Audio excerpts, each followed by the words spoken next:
కవిత గారు ఒక అందగత్తె, యంగ్ ఏజ్లో ఇండస్ట్రీకి వచ్చారు. చాలా మంది మిమ్మల్ని ప్రేమించుంటారు కదా, మీరు కూడా చాలా మందిని ప్రేమించుంటారు. అలా ఎప్పుడు జరగలేదా? అంటే మనసు పడడం సహజం కదండి, అది నేను మానవ సహజం. సూపర్ మ్యాన్ని పెళ్లి చేసుకోవాలనుకున్నా, ఆ, కుదరలేదు. బాబీ సినిమా చేసేటప్పుడు చూసినప్పుడు రిషి కపూర్కి పెళ్లి చేసుకో, లవ్ స్టోరీ చూసినప్పుడు కుమార్ గౌరవ్ని పెళ్లి చేసుకోవాలి అనుకున్నా. కృష్ణ గారి సినిమాలు చూసినప్పుడు కృష్ణ గారు లాంటి హస్బెండ్ రావాలి అనుకున్నా. చాలా అందగారండి కృష్ణ గారు. నేను కృష్ణ గారు ఫ్యాన్ చాలా. పిచ్చి, నేను పిచ్చి. అందుకనే ఈ ఎక్కడో ఇంటర్వ్యూలోని నేను చెప్పిన మాట విని విజయ్ నిర్మల గారు నన్ను హీరోయిన్గా పెట్టారు ఆయన పక్కన. ఓహో. పెట్టి, ఏ కవిత ఇట్రా, క్రష్ ఉంది కదా నీకు, పో లవ్ సీన్ ఉంది, దున్నే. అదంటే అందరు హీరోస్తో బ్రహ్మాండంగా యాక్ట్ చేసేదాన్ని. నేను ప్రేమించి గ్రేట్ ఫ్యాన్ అయిన కృష్ణ గారి దగ్గర మాత్రం అట్లా ఉండేది. ఇలాగే ఉండిపోయింది, స్టిఫ్గా ఉండిపోయేదాన్ని. ఏ కవిత, ఆవిడ కవిత అంటారు, ఎందుకని అడగండి, కోతి అంటారు. కవిత అంటే అర్థం తెలుసా? వచ్చేస్తున్నావు పిలిస్తే అన్నారు. కవిత అని అంటే వస్తున్నాను వస్తున్నాను. ఏమని పిలిచాను? మీరు కవిత అన్నారా? అదే సరిగ్గా వినాలి, కవిత అన్నాను నేను అంటారు. నీ కవిత అంటే అర్థం తెలుసా అన్నాడు.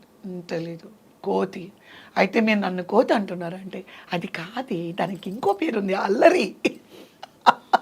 అదే కృష్ణ గారితో నేను యాక్ట్ చేస్తున్నా. మొత్తం ఆవిడ ఎన్ని సినిమాలు కంటిన్యూస్గా కృష్ణ గారితో నేను హీరోయిన్గా చేశాను. ఎప్పుడు ఆయన 5 నిమిషాలు కూడా నిలబడి నేను ఎప్పుడు మాట్లాడలేదు. మేబీ అది గౌరవం అనుకోవచ్చు. ఆయనకు అంత పిచ్చుందని ఆవిడ చెప్పారుగా, ఆవిడ నా ముందే చెప్తున్నారు. మీరంటే పిచ్చి, ప్రాణం, మీ ఫ్యాను, మీ అభిమాని. ఆయన ఊరికి అవునా అవునా అనేవారు, అంతే అంతే కదా. ఆయన మితభాషి, ఆయన చాలా మితభాషి కాబట్టి వండర్ఫుల్ హ్యూమన్ బీయింగ్, ఎక్సలెంట్. కానీ మిగతా హీరోలు అందరూ కూడా మంచిగా డీసెంట్గా డిగ్నిఫైడ్గా ప్రవర్తించేవారా? మీరంటే భయపడేవారా? మీరంతా కలిసిపోతారు, లేకపోతే మన ఇంటి అమ్మాయి అని కలుపుకుపోయేవారా? ఏమో మరి, నేను యాక్ట్ చేసిన నా హీరోస్, నాకు దగ్గర దగ్గర అన్ని టాప్ హీరోస్ అందరితో చేశాను, ఇంక్లూడింగ్ సుధాకర్ కానీ, ఈశ్వర్రావు గారు కానీ, నరసింహరాజు గారు కానీ. I can't remember even. మీకు ఎందుకు ఎప్పుడు గరిటకాడ పెట్టి జడేసేవారు గట్టిగా? గట్టి గరిటకాడ అంటారు, గరిటకాడ లాంటి జడ అంటే టైట్గా జడ వేశారు మీ క్యారెక్టర్స్కి. కొన్ని క్యారెక్టర్స్ నాకు ఇంకా గుర్తు, టీవీలో వచ్చే సినిమాలు చూసి అనుకునే నేను ఎక్కువ విలేజ్ క్యారెక్టర్స్ ఎక్కువ టైట్గా జడేసేవారు. ఇప్పుడు చూడండి వదులుగా వేసుకున్నారు, ఎంత మామూలుగా టైట్గా. అది మీ డెసిషనా లేకపోతే కాస్ట్యూమ్? లేదండి, డైరెక్టర్. మీ అమ్మాయిని అవుతుంది. Directors getups. ఇప్పుడు ప్రెసిడెంట్ పేరమ్మ చేశాను. ప్రెసిడెంట్ పేరంలో తలకి నూనె రాసి ఇంత అందరూ అనుకున్నారు నేను సవరం పెట్టుకున్నాను అనుకున్నారు. Original hair, but that my original hair. నా ఒరిజినల్ హెయిర్ ఈ మోకాళ్ళు దాటి ఇక్కడ వరకు ఉంటుంది. ఒక్కొక్క జడ ఇంత ఉంటుంది. నేను 2 కలిపి 2 జడలు వేసుకుంటే ఇంత ఉంటుంది. సపోజ్ 2 కలిపితే ఇంత వెడల్పు అయిపోతుంది జడ. అంత థిక్నెస్ అని, ఒత్తు హెయిర్ అనమాట. ఇంత పొడుగుండేది. ఫ్యామిలీ క్యారెక్టర్స్కి ఇబ్బంది ఉండేది కాదు. మోడ్రన్ వచ్చేటప్పటికి మై హెయిర్ డ్రెస్సర్స్ రోజు అది కట్ పండుగని சொல்லி అదే చెప్తున్నా, అది చుట్టండి అని మా అమ్మ చెప్తే, మేము చేయలేము, ఇంతవరకు కట్ చేయమా, ఇంతవరకు కట్ చేయమా, పోనీ ఇంతవరకైనా కట్ చేయమా అంటే ఇంకా నేను ఏడుపు. నాకు సినిమాలే వద్దు, నేను ఈ విగ్గులు నేను పెట్టుకోను, నా జుట్టు కట్ చేయొద్దు. ఏ మోడర్న్ డ్రెస్ వేసుకుంటే జుట్టు ఇంత పొడుగుండకూడదు. ఆ గొడవ పెడితే నాకు దండం పెట్టి మా హెయిర్ డ్రెస్సర్లు నీగ్రోస్ లాగా ఇంతంత జళ్ళు వేసి వాటిని మొత్తం లోపల పెట్టి పిన్నులు పెట్టి నెట్ వేసి దానిపైన ఇంతంత విగ్గులు పెట్టేవారు. కానీ మీరు అబ్జర్వ్ చేయండి సార్, ఎప్పుడైనా ఆ విగ్గులు కూడా ఇంత ఎత్తుంటాయి, ఎందుకంటే లోపల అంత జుట్టు. సో బట్ నేను ఎప్పుడు కూడా నా ఒకే ఒక డిసప్పాయింట్మెంట్ ఏముండేది అని అంటే, కొంతమంది రాఘవేంద్రరావు గారి డైరెక్షన్లో నేను హీరోయిన్గా చేయలేదు. దాసరి నారాయణరావు గారి సినిమా ఒక్క ప్రేమాభిషేకం. అందరూ ఏమంటారంటే అప్పుడు, రాఘవేంద్ర నువ్వు చూస్తేనే చిన్న పాపలాగా అనిపిస్తావు, మా కంటికేమో మా ఆనట్లేదు అనేవారు.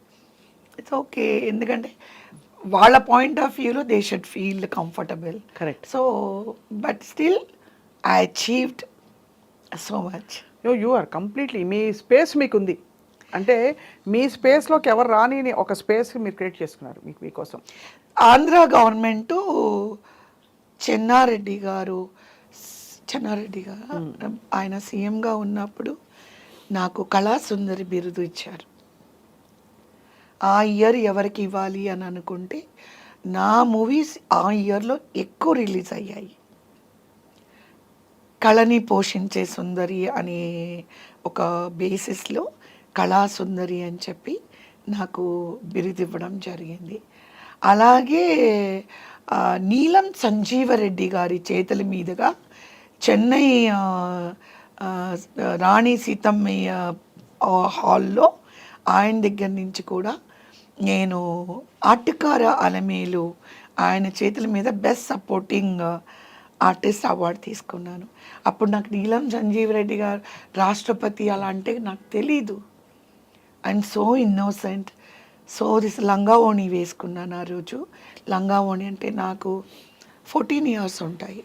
లంగా ఓణి వేసుకొని పెద్ద జడ ఇలాగే మల్లెపూలు పెట్టుకొని వెళ్తే ఆయన ఒక మాట అన్నారు, తెలుగు అమ్మాయిగా ఉండి తమిళంలోని బెస్ట్ సపోర్టింగ్ ఆర్టిస్ట్గా అవార్డు తీసుకోవడం నాకు చాలా ఆనందంగా ఉంది.